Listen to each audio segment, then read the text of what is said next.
Começando mais um episódio desse projeto que eu criei por conta do Cultura nas Redes da Secretaria Estadual de Cultura, né? A minha proposta era de discutir, de discutir livros que falam que tem uma abordagem temática assim, controversa ou polêmica, como as editoras gostam de dizer. Em última análise, falar de temas que não são usuais muitas vezes na literatura de infanto juvenil, né? Porque até hoje tem uma certa restrição. Você mesmo, quando você vai em outros países, né, principalmente na Europa, é uma coisa que eu percebi, né, que você não encontra muitos livros que falam de AIDS, de criança de rua. Alguns assuntos eu até entendo que, por exemplo, criança de rua na Alemanha é uma coisa meio excêntrica. Existe, mas não tem nada a ver com a nossa criança de rua. Como também outros assuntos nem existem. Por exemplo, assalto no meio da rua. Fiquei quase um mês na Suíça e nos últimos dias eu estava torcendo para aparecer um assaltante. Né, porque aquele troço estava parecendo insuportavelmente normal para mim, para os padrões nacionais do Piniquim, né? Por exemplo, quem atravessa a Praça 15 ou a Sans Pena sabe muito bem o que eu estou falando. Não? Tudo pode acontecer. Então, assim, tem temas que não se discute. Mas o tema do segundo livro que eu vou enfocar aqui, infelizmente, é mundial. E principalmente agora, por conta dessa pandemia que é mundial também, o comportamento das pessoas mudou a partir do confinamento, do isolamento social, né? Acho que pouca gente, principalmente o brasileiro, que é a última vez em que houve alguma coisa insinuada, parecida com o isolamento social, foi na gripe espanhola. Isso foi lá para os idos de 1918, por aí. Então a gente nunca, durante praticamente 100 anos, né? 100 anos, 102 na verdade, a gente não teve essa experiência assim, meio até traumática, porque não se vai falar para o europeu, eles tiveram só no século XX 2 guerras mundiais que te obriga a ficar confinado, racionar comida, energia. Sua vida muda totalmente. E é o que está acontecendo, infelizmente, no Brasil. As pessoas não têm, os mais jovens não têm essa noção. E talvez por não ter essa noção, eles estão assim, descuidando, né? Estão sobrecarregando a agenda de Deus, por exemplo, que já que diz que Deus é brasileiro. Aí nesse segundo episódio eu vou trabalhar com uma coisa mais ou menos próxima dessa situação que nós estamos vivendo. Né? O livro não é para criança, obviamente, é um livro para adolescentes e para adultos. Chama-se Longas Cartas para Ninguém. E a abordagem dele é sobre depressão, suicídio. Inclusive, você imagina, quando você fala isso com umas pessoas, nossa, livro sobre depressão e suicídio, Deus me livre.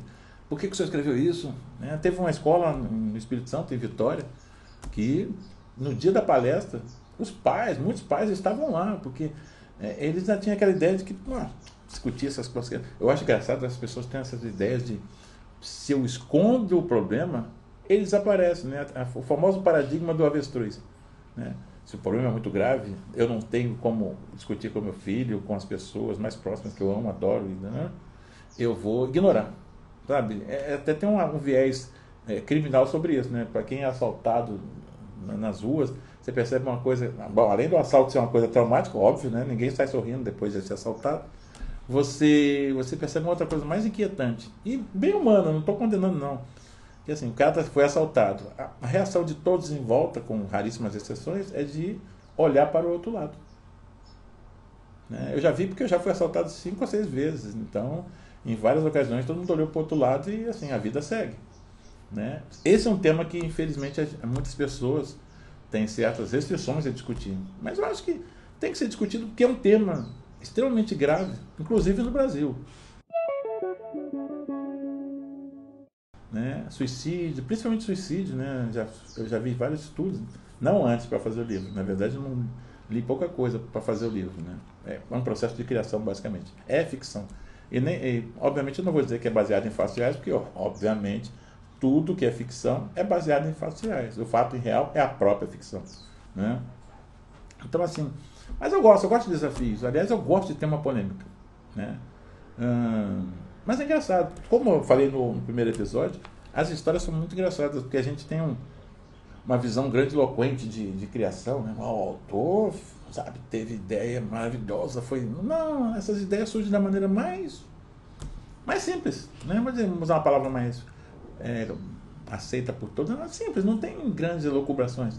Muitas vezes tem até o lúdico que funciona para criar outro lúdico. Né? Esse livro surgiu a partir do texto, do título, né? Aliás, ele surgiu Bom, muita ênfase no título, porque eu tenho vários cantores e atrizes e atores que eu gosto, obviamente, né? E eu fui ver um show de uma cantora que eu gosto muito dela, assim, da voz, das letras, do estilão dela, que de vez em quando tem um estilão assim que bate muito com a minha maneira de ver a vida e de me comportar, que é Adriana Calcanhoto. Sou fã da Adriana Calcanhoto.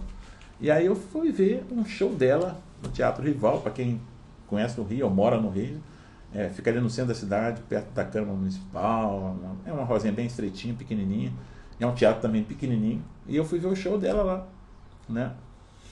Era um show acústico, e eu arranjei uma mesa bacana, bem em frente pro crime, assim, olhando para ela, né? Aqueles olhos lindos que ela tem, e fiquei lá sentadinho, e ela começou a tocar, e ela tem uma música que acho que todo mundo conhece, que é uma das músicas mais antigas dela, chamada Inverno. É uma linda, ela fala do Rio de Janeiro, e fala de um Rio de Janeiro que pouca gente, que a gente toda vez que fala do Rio de Janeiro, pensa naquele sol, naqueles 40 graus, fritando ovo no asfalto. Na música dela, ela fala de um inverno que as pessoas no Rio de Janeiro nem muitas vezes apreciam, pelo contrário, que é o inverno, chuva, né, a solidão na praia, a praia como eu gosto, só minha, olha que egoísmo, né? A música fala disso. E lá pelas tantas eu vi o título do meu livro, né? Não era o título do meu livro, era o refrão da música, né? Eu escrevo longas cartas para ninguém. Poxa, uma frase linda, cara, né? Que bonito, aquela coisa encantadora, assim, meio bucólica, meio assim triste, né? Imagina se muita gente acha que o Rio de Janeiro chuvoso é a coisa mais triste do mundo. Eu adoro, né? Sabe? E aí aquela frase ficou na minha cabeça: longas cartas para ninguém, né? Longas cartas para ninguém. Pô, já tem o título pro livro. Agora só falta o básico, o livro, né? E aí você fica pensando, por exemplo, como eu fiz, quando é que você escreve uma longa carta para ninguém? Aí as opções vão pintando na cabeça do autor. A primeira que eu lembrei foi da fatídica carta de apelo, súplica mesmo, ao professor de matemática. Isso é fato real, não é baseado em fatos reais. O autor sempre foi um bom aluno, aquela coisa toda, mas de vez em quando o autor também era, como dizer, meio bagunceiro, não muito bagunceiro, sabe? Não depredava nada, até porque se eu depredasse alguma coisa, eu iria apanhar da minha mãe até ficar branco, né? E eu, por alguma coisa que eu fiz, né? E o professor de matemática, anote aí, criança, principalmente os estudantes, o professor de matemática nunca esquece, né? E aí eu fiz uma bagunça, fui expulso da sala de aula, e a vida seguiu, até que no final do ano eu precisava de 2,8 para passar de ano. E como eu tinha arranjado um emprego, que eu estava muito interessado no emprego, eu fui lá pedir a professora de matemática, eu fiquei em recuperação, né? Aí eu pedi a professora de matemática: você não pode me dar uns 2,8, 28, sei lá.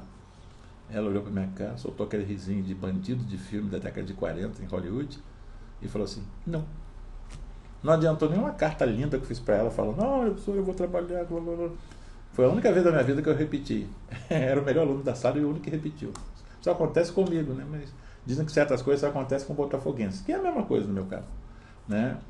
Bom, essa era uma hipótese, mas deixei para lá. Aí vamos outra hipótese: perdi a minha namorada. Aliás, eu perdia muito frequência, né? E aí eu vou fazer uma carta apaixonada, porque eu estava apaixonado por ela, e fiz uma carta bonita, apaixonada, assim: eu te amo, te adoro, você é a razão da minha vida. Quem já escreveu, já passou por essa situação, sabe que o roteiro é mais ou menos o mesmo. E a maioria também não funciona, né? Também não foi isso. Aí eu tinha lido uma revista que recomendo, não sei se ainda existe, chama Nova Escola, e na revista tinha uma matéria falando sobre suicídio entre jovens, que naquela época era a terceira ou segunda causa de morte entre jovens no Brasil. Aí eu comecei a pensar, aí surgiu aquela turma que todos nós tínhamos quando a gente gostava mais de ficar com os seres humanos do que com o computador, né? E aquela turma que jogava bola com a gente, até lembro hoje quando um moleque sofre bullying do outro, vira quase uma crise institucional. O cara passa a vida inteira com ódio do sujeito, quer matá-lo. Naqueles tempos mais assim, a menos, né, mais bucólicos, quando eu jogava bola na rua, né, na verdade eu não jogava, eu tentava jogar, e geralmente eu era colocado no time, porque também geralmente a bola era minha, se eu não jogasse não tinha jogo, né? E aí eu lembro a gente brigava, sabe, de vez em quando eu dava uns carrinhos mais violentos num colega, ele ficava chateado, soco pra cá, soco pra lá, eu não usava óculos ainda, né? Mas depois que acabava o jogo a gente saía abraçado, era uma coisa assim, o ódio Era raso. 10 segundos e acabou. Nós somos amigos de novo. Né? Aí eu lembrei dessa turma que tinha mais na minha época. E aí surgiu na minha cabeça uma turma, né, que passa a vida inteira junto. Desde pequitinho, no jardim, na creche, o diabo quatro. Né? E aí eles vão ao longo da vida, só que chega um momento que eles fazem vestibulares para várias escolas diferentes e a turma não vai se encontrar toda hora, eles fazem uma despedida maravilhosa com direito a bungee jumping, né? E vão para casa. Aí à noite, o protagonista da história, ele recebe um telefonema dizendo que o grande líder da turma, aquele cara que todo mundo seguia, mesmo quando ia pro buraco, sem nenhuma razão aparente, se matou. Aí ele fica tão chocado que ele se tranca no quarto, pega um caderno e começa a escrever compulsivamente em busca de uma explicação para o suicídio do grande amigo dele. Pronto, tá feito o livro aí. Né? Longas cartas para ninguém. Ele vai escrever longas cartas que nunca ele vai mandar para ninguém. É só uma busca interior por uma explicação por algo que ele não entendeu. Né? Essa é a origem do livro. E muita gente realmente, suicídio é uma coisa complicada. Né? Muita gente acha que é covardia. Eu, pessoalmente, é a minha opinião, não é baseado em nenhum estudo científico mais aprofundado, eu acho que é um momento de extrema coragem. Porque eu mesmo não teria coragem de fazer isso, não. Até porque eu adoro viver. Atualmente eu estou em negociações sérias com São Pedro, buscando pelo menos viver até os 125 anos.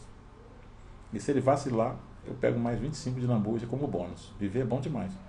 Se tem alguma coisa melhor que viver, o cara que criou essa confusão toda guardou para ele. Né?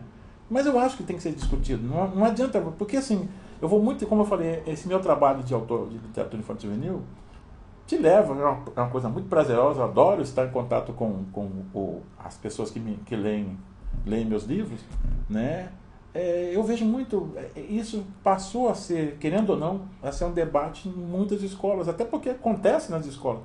Eu não vou citar nomes, mas ano passado eu fui em 4 ou 5 escolas onde tinha acontecido isso. Um aluno tinha, por razões que nem Freud explica, mas se matado. Ele não deixou um bilhete, sabe? Aquele famoso bilhete de suicida, aquele é clichê. Nem todo mundo deixa bilhetinho com correção ortográfica, essas coisas, não. O cara simplesmente se mata. Né? E eu acho que é fundamental discutir isso. Não tem, eu volto à ideia, o que me fez trabalhar com esse tipo de assunto é exatamente essa possibilidade de você, a partir da compreensão de si mesmo, né? Aquela famosa frase lá que as pitonisas, quando você ia no templo lá na Grécia Antiga, você via, conhece-te a ti mesmo, é uma função básica do humano. Né? A gente tenta basicamente saber o que eu estou fazendo aqui, para onde eu vim, de onde eu vim, para onde eu vou. Essa é a essência do humano. E a essência também tem uma quarta pergunta: por que eu fiz isso? Né? Eu acho que é legal você discutir isso. Né? Eu acho que até a garotada, em certa medida, está mais pé no chão do que os pais. Não adianta tentar esconder o que está na nossa frente. Uma coisa muito complicada, principalmente em épocas como essa, onde as pessoas ficam muito isoladas. Né? Eu acho que, pessoalmente, o homem não nasceu para ficar só. Né? Isso nem é bíblico, isso é uma questão basicamente de lógica. A gente não nasceu para ficar só, a gente fica pouco à vontade quando está só. Né? Eu ia até usar uma expressão aqui, mas não vou usar, porque ela é muito controversa e o povo que está filmando vai rir até chorar se eu usar essa explicação. Mas tem explicação, tudo tem explicação.